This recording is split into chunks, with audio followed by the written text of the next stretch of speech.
price for projects, it's heavily based on what kind of clients we're working with. Let's say if we're working with a local small to medium-sized business, right? We need to consider how much budget they have. Even if they have a internal marketing team to work with, or this is completely new to them.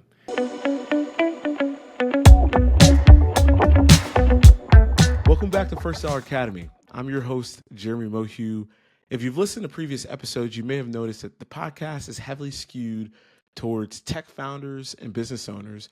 Perhaps the reason that's true is because of my own background. I spent the last 6 years in technology working for various firms at different levels. But the purpose of this podcast is to provide you the template to start your own business, no matter what that business might be. This week, I am so happy to be joined by Chen Zhao, the founder and creative director of Roman Media.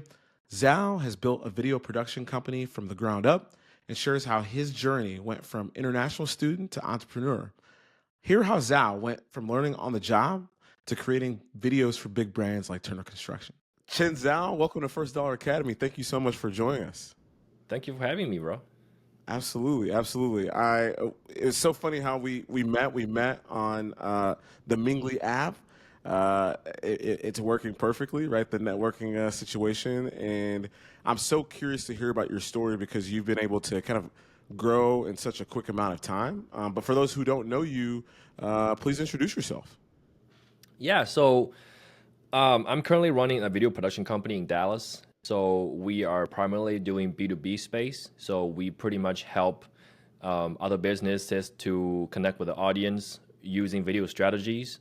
So because we have seen that there's a gap between like a boring corporate videos to somehow more entertaining and more engaging videos for the businesses that are trying to either recruit or they're trying to attract the audience that's in the younger generation, the Gen Z, the millennials. They're using TikTok, they're using the social media all the time, and we're trying to bring those type of audience into their market or help them to discover the potential customers from this market using the video strategies. So Gotcha. that's currently what I'm doing, but that's not my background at all. I was born and raised in China, and I went to the United States 10 years ago, I would say, 2012, 2014, for college. So I went to engineering school. I went to mechanical engineering school. That's what I wanted to do. That's what my parents wanted me to do, sort of, right? Because they said, hey, just I don't want you to be like crazy busy doing business like I do. I just want you to have a stable job and take care of yourself. Don't worry about us. Just take care of yourself. That's it, right? And Right. also really like cars. That's another reason I pursue the mechanical engineering field. It turns out I hate that shit. After working after graduate, I would graduate in 2018, and I worked for like 3 to 4 companies. After graduate, I jump to a different company every single year because I just don't feel like, hey, this doesn't fit me, or I can do so much more. And then in I think it's 2022, and I realized, hey, I think I wanna try something else. I want to pursue entrepreneurship. Like I want a full send. So Right. I quit my job in the corporate in the mechanical engineering field. How you were able to make the jump. So many people know that they don't want to do the corporate thing, but they don't know exactly what the next steps are. So how did you figure that out? Well, before I quit my job, I always into like photography, videography, that industries. I always been a nerd. Always into cameras. Always into technologies. So it's just I would say it's a quite a smooth transition. Before I jump out, I'm already working with the clients. Have a retainer package that's income kind of like a consistent based of and a monthly retainer based. So when I decided to jump, it's actually I was initially making less money, but I'm okay with that because I know if I have a full 40-hour week, 60-hour week, 80-hour week, I can make so much more connections. I can do so much cold outreach. I can just do so much more. So I would just say it wasn't the smartest decision to jump on at the time, but I just did it. So For sure. No, it's yeah. so interesting, right? Because I read a little bit about your bio. Like you said, you came from China, and I'm sure when you came to this country, there were so many unique things that you wanted to learn and kind of capture with your camera. Tell me about like how you kind of built that skill set because it's so different, right? Going from mechanical Hmm. engineering to now having like a creative mind. What Yeah. are some of the things that you were able to do to kind of up level your skills? Well, it's for creative industries, it's very different compared to engineering or either financing industries because it doesn't really require any degrees. It's just like you just need to show what you know, what you have Right. done, and you have a portfolio. That's pretty much it, and the rest are just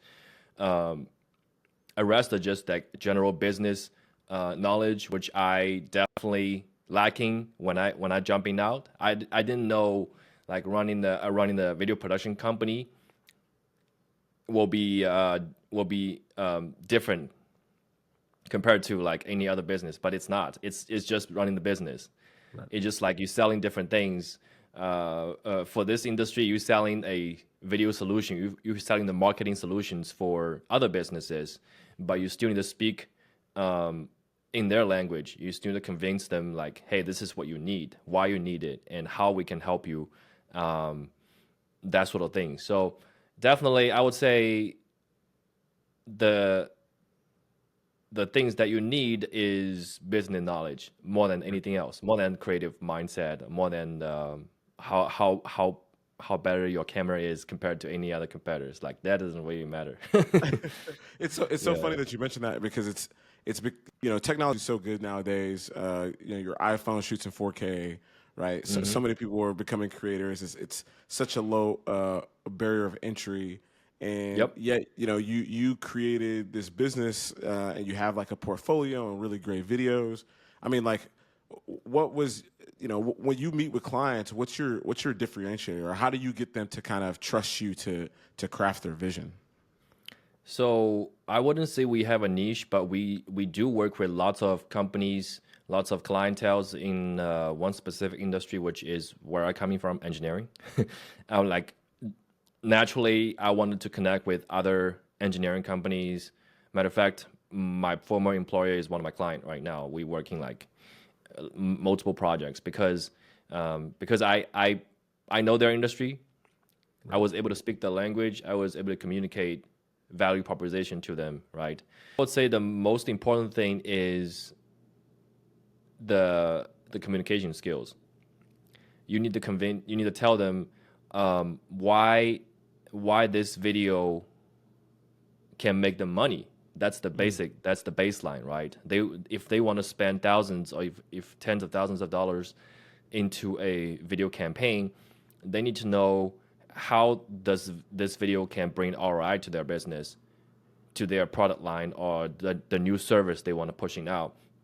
What is the turnover look like? Mm. So I would say the most important isn't about how pretty our videos can be or how high a resolution it is, what kind of camera we use, none of that. The clients don't even know, don't Right. care, and they shouldn't know that stuff. They only care about what your track record look like, right? What kind of clients you work with before and what kind of industry they're in.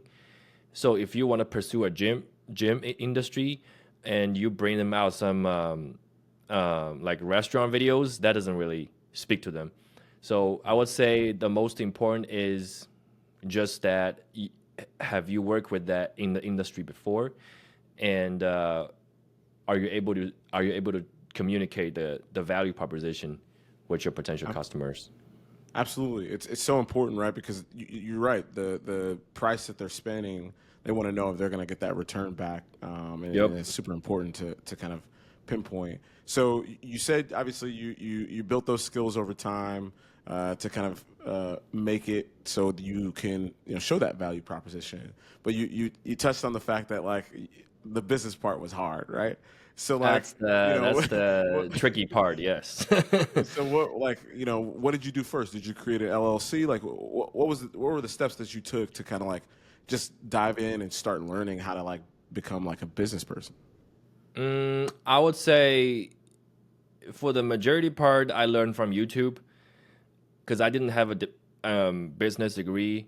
I didn't have a mentor, so I pretty much learned like Alex Hormozy on YouTube and all those guys just watching YouTube videos, and that's the best thing that happened to this generation is because we can access to all those amazing tools for free, and that's like you got to pay a lot of money if it's 20 years ago, 30 years ago. You have to go through all the MBA program to learn all that stuff. But today, like you can access to that for free, and that's all you needed. Yeah. So did you have money set aside to kind of start? I know that you probably had to buy equipment, insurance, all these different expenses that come with a business. Like, did you have money to start, or how did you kind of like get up and rolling? I had a small amount of money set up at the first time when I jump out, but at the time I'm already have all the equipment that I needed to start a business, because before I quit my job at engineering field, I'm already like sort of working with a bunch of clients. So the equipment isn't really the issue, and the overhead in this industry isn't very heavy. So like full-time employee wise, we only have we have 3 people right now. Like so when a project comes, when there's a bigger project, we run a very flexible team. I can either hire freelancers to cover the extra, manpower we needed. But for the most part, because the overhead in this industry isn't really that big of a deal, so I would say it's still a very nimble business you can start with, and doesn't it's not very capital intensive to start with, like lots of other businesses. So that's why the competition is very heavy too. I'm Yeah, sure, yeah, especially yeah. if so many people have cameras out there that are looking to try to make a buck. I'm so curious to hear about like when you meet with your clients, right? So I saw the Turner Construction video, the Slate Milk Yes, video. sir. You meet with all these different companies, Yeah. and they give you a vision. I'm sure you kind of document exactly what it is that they want to kind of show, and then you write down on a piece of paper and then present back to them a price, right? So how do you like come up with how much this is going to cost? Is it just like based on hours, or how do you do that? I would say the price for projects, it's heavily based on what kind of clients we're working with. Let's say if we're working with a local small to medium sized business, right? We need to consider how much budget they have. Even if they have a internal marketing team to work with, or this is completely new to them, right? In a different scenario, so let's say the Turner Construction video. That's a Fortune 500 construction company, multi-billion-dollar corporation. In that case, we can price like in the very high end range to match their vision, because people like to buy expensive stuff. That's just human nature, right? It's the same across all industries. If they have the capacity, if they have the capital to afford a certain product, and they just want the best of the best. I'm not saying we are the best, but I would say like we can help them to achieve certain goals, and that's the purpose of video production, video strategy in general. So yeah, so the price will be really based on the clientele base, opposed to like hourly rate or day rate. Gotcha. And so you're starting to build up the business. You mentioned like something that's super important that I definitely want to make sure we reiterate is that like you're really working with clients in which the industry really well, or that you've had experience working in. For those clients, and you obviously you're continuing to expand. For those clients who you haven't worked in that particular industry, how are you kind of learning and developing your knowledge so that you can provide to them like the best quality service? I'm sure you definitely heard this. Riches are the niches, right? So we are not in the niche yet. We are not only provide one type of industry or one specific type of videos and just ignore everything else. We're still in the stage that we do take lots of different type of industries. In that case, I would say I would just be straightforward. If we don't have any past experience with, let's say, restaurant videos for like high end restaurant industries, I'll just be straightforward. Hey, so and so. Hey, John. Like we haven't done anything in the restaurant industries, but based on our past experience, I know what kind of vision you have in mind, and just communicate with us. What's your target? What's your goal for this specific video, right? And I would say the things that can translate between industries is what's your goal in terms of ROI, right? You want to invest this money into this video because of what kind of goal you want to achieve. If is it you want to get more sales? Is it what you want to get more exposure or recognition in your industry? That's very different, because if you want more sales, you may want to produce videos that can use as paid ads on Facebook or Meta platform, social media platform, to bring lots of website clicks, but lots of visitors on your website or on Google. But on the other hand, if you just wanted to bring brand exposure, you wanted to lots of people know your brand's name, not necessarily get lots of sales boost in the short period of time, and that's another type of video that we can help with. So at the end of the day, is like it's just how you communicate with your clients. Let them know, hey, you do know what you're talking about. You're not just want to sell us a video that just throw at us and call it a day. We help them create a video. We help them craft a strategy to reach their goals, and that's how we can able to communicate with them. Absolutely. Yeah, and I'm doing that now, right? Like we are starting this podcast, and I'm creating these kind of videos, and some of them are for the purposes of like the actual content. Some of it is just to get the name out in terms of the the actual podcast. I'm so curious to hear about how you tell clients about like virality in social media, right? We see all these like big YouTubers or just people on TikTok and Instagram. They create these videos that get hundreds of thousands and millions of views, right? But when you're dealing with a business, I mean, it's not going to be that way. But I'm sure part of the impetus of a business owner is like, hey, like this guy's going to provide a great video. We're going to upload it to our accounts. It's going to go viral. Everybody's going to want to buy my service. How do you kind of like temper those expectations to like say, hey, we're trying to build something and it's not just going to go viral overnight? Well, I'm glad you bring that up. I was about to make a post on LinkedIn about viral videos. Is there really a hype of viral videos? Why you shouldn't chase viral videos for your business sometimes, right? Viral video obviously helps. So to put into context, I have a video on TikTok get 10 million views, right? The same video on TikTok gets 5 million. I mean, the Instagram gets 5 million views. How many clients bring me on these videos? Zero. It's just a bunch of trolls on Instagram and TikTok. So So over 15 million people saw that video and nobody signed up to work with you. That's wild.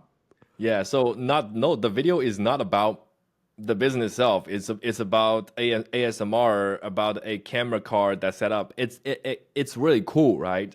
It's really cool, and people like to see cool stuff. People like to click like on cool stuff. But for business to business, it doesn't really convert. Right. That's the thing. So I would say if you are e-commerce, or you are a restaurant, I mean, definitely you definitely see all those local influencers to promote restaurants, promote like gym shorts, all that stuff. Yes, those things translate. Those things converts if you have a viral video. You have a direct link, call to action that people can take action right away. But for business to business, it's really hard to say like how much conversion that can bring to your business with a million view video. It doesn't really translate because it's a long timeline for sales period, right? People see it. Oh, that's cool. Let's click like. Let's make a comment. That's cool, and go on their way, right? Because they can't relate it to whatever you are trying to tell them, whatever you're trying to sell. So I Right. would say the virality thing is it works in specific industries, but it doesn't really work in a lot of other B2B industries. Right. Yeah, and you made a really great point because the medium really determines kind of the type of business that will succeed there, right? If I'm on Instagram or TikTok, I'm looking for entertainment. I'm not necessarily looking for where I'm going to, hire my next like construction company, So Right. it's really, really important to kind of make that distinction. So you talked a little bit earlier about, how you bring on some contractors to help for big projects. How do you find people to work with, or how do you find and hire employees?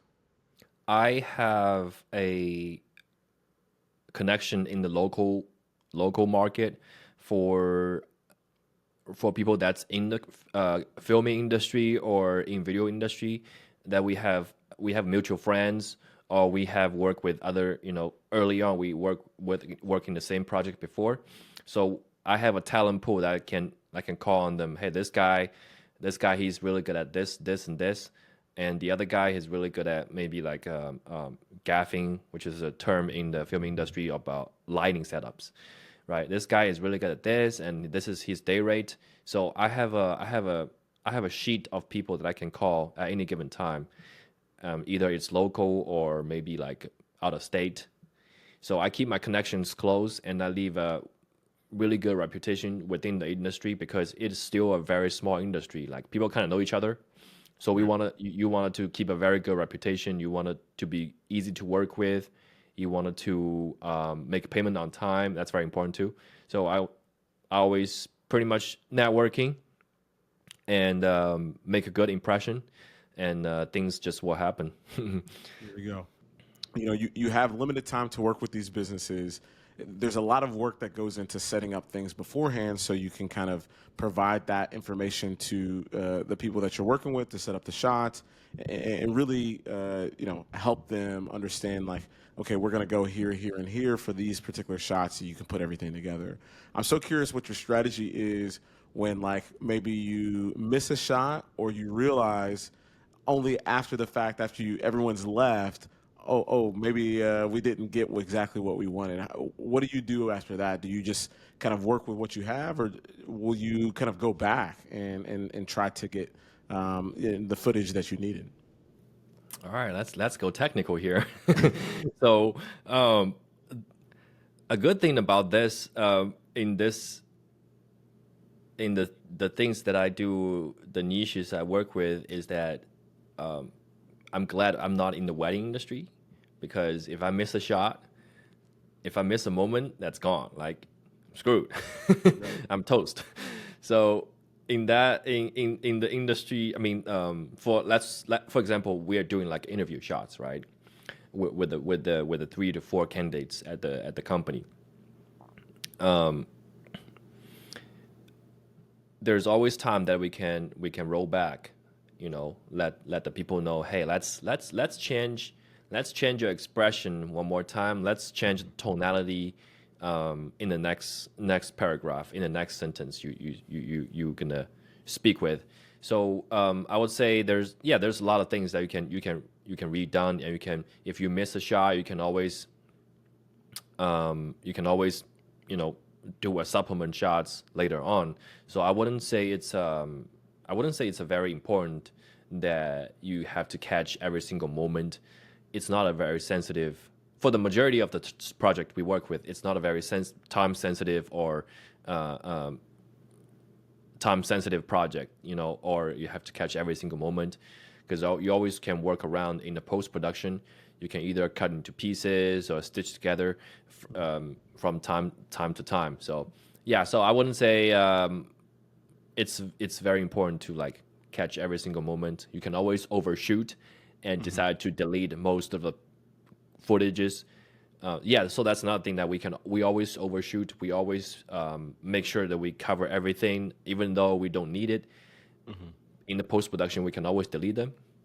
And God, thank God we're not in the wedding industry, so I don't like that. That's absolutely right. Because if you Yeah, miss the moment, you miss the moment, right? So yeah. that's a really good point. I'm so curious. So I've been doing this show now for a little while and speaking with different types of business owners, and I've never really asked the question because it's never come up. You work directly with clients, right? So you're sending out the invoices, paying back. What's your tech stack look like? So how do you make sure that you're getting those invoices signed and the getting paid and managing everything in a neat and orderly fashion? Like what do you use to stay on top of that? Yeah, so I don't directly doing invoicing or communicate with clients on the money wise. We have a accountant, we have a account manager that doing all that. But tech stack wise, we use Stripe for part payment processing. We use HubSpot for CRM, which we kind of use two CRMs. One is for like very specific for a media industry called Studio Ninja, and HubSpot is definitely you might be familiar with that. So that's two CRM we use. Stripe for payment processing. Um, Anything else? I guess that's pretty much the two majority of things that. Could you ask me like any other tech stack you was curious about? No, yeah, I was just curious, right? Because especially when it comes to individual clients, like you said, you're constantly communicating with them. You're sending them invoices. Some clients actually want some of the footage that you shoot, right, to be Hmm. able to upload it to their different Oh, channels. So I was gotcha. just kind of curious on like in a full circle of a project, how are you using technology to get all that stuff Okay. to the people that need it? Okay, that's a good question. So let's start from how to get leads, right? So we use three channels as of right now. We use one cold email.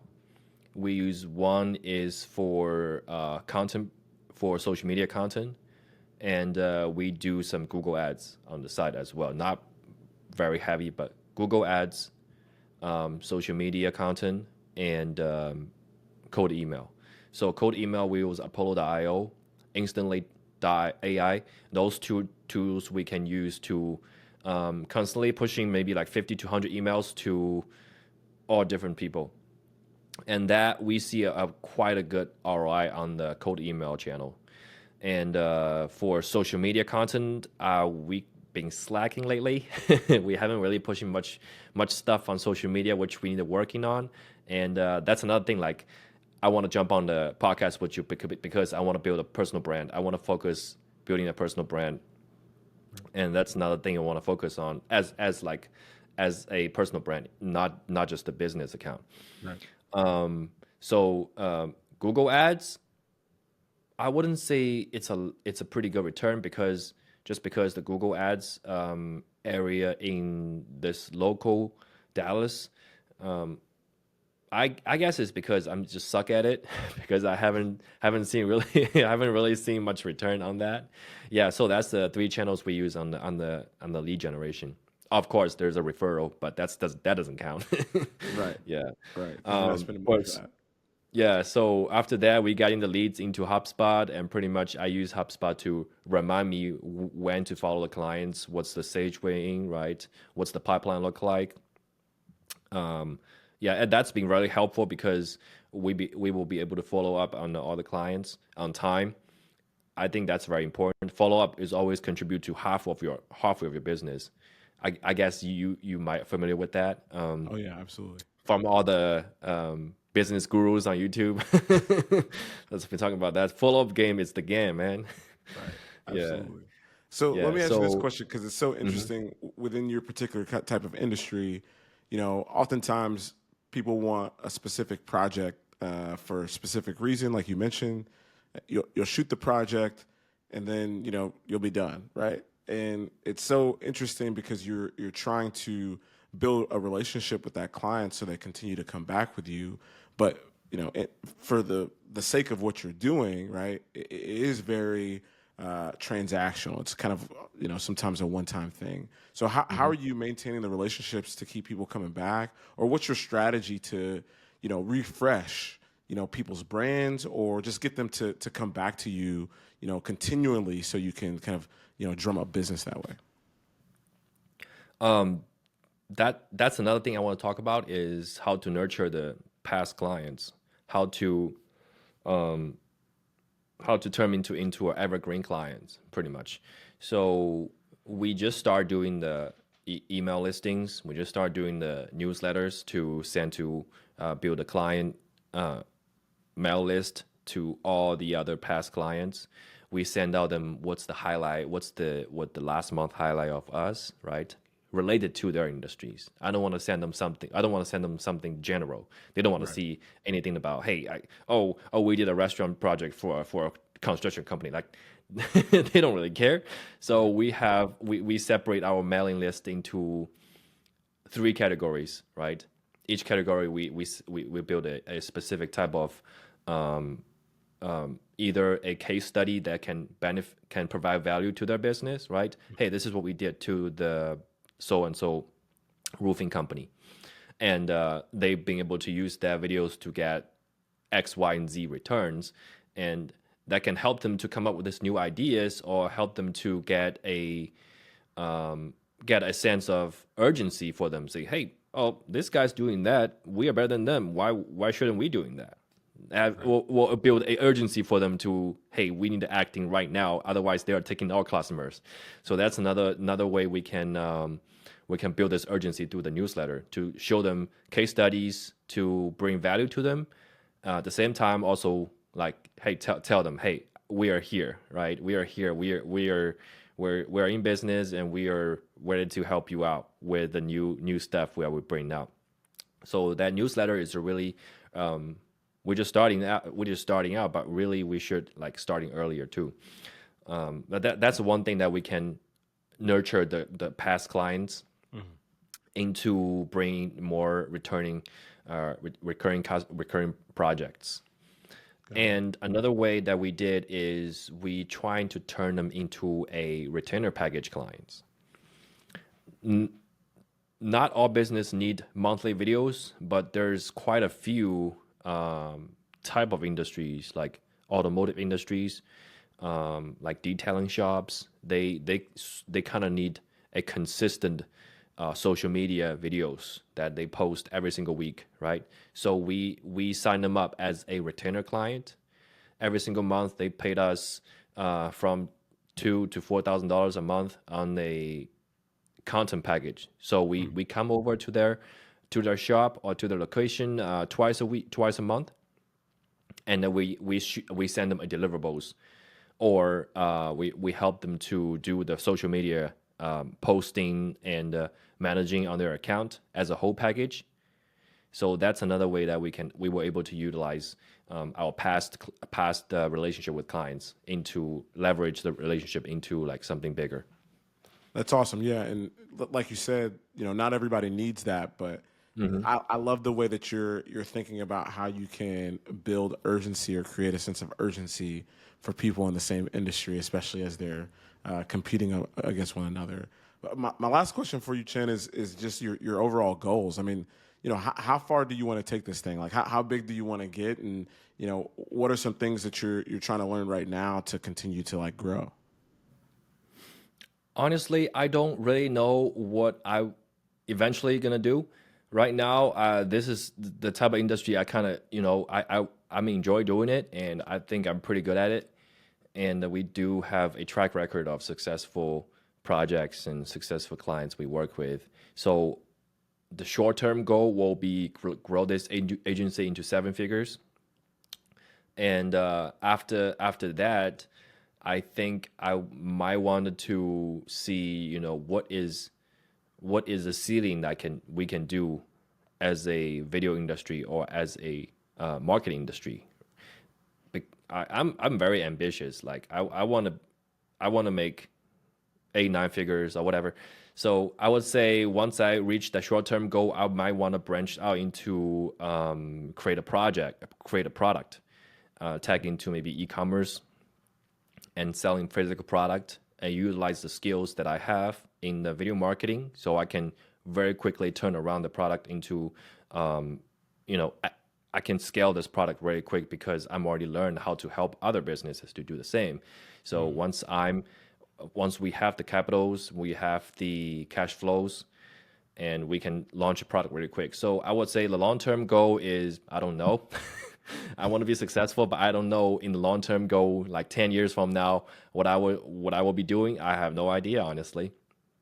But the one thing I do know is like I will never stop to try new things, tag into different industries just by talking to different entrepreneurs like you, right? I might get some ideas from you and might, trigger my brain into thinking, hey, I'm falling behind. I need to hurry up. Sure. So, Awesome. Well, Chen, thank you so much. Where can people find you? they can find me on LinkedIn or, find our company, www.ramenmedia.com. And yeah, so that's, I'm on LinkedIn quite a few times. Yeah. Awesome. Well, thank you so much for being on First Dollar Academy, man. Thank you very much. Thank you for All your right. time as well. Cheers. A big thank you to Chen Zhao for joining us on this week's episode. If you'd like to hear more episodes like this one, please subscribe to our YouTube channel, First Dollar Academy on YouTube, or wherever you get your podcasts. I've had so much fun delivering all of this information to you, but I'd love to hear your feedback. So please, when you subscribe, there's a link below for a survey, questions you'd like to hear asked. I'd love to hear from you. Until next time, see you later.